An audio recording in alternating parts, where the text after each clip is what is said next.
What's that? Wait! A giant wave!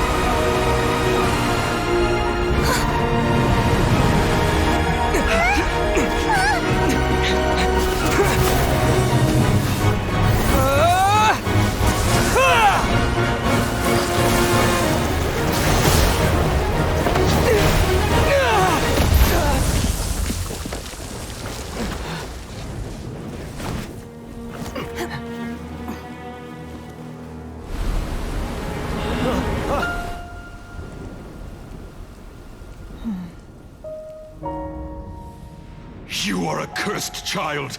Your life brings nothing but disaster to us all. At least if you die, I can bring her back.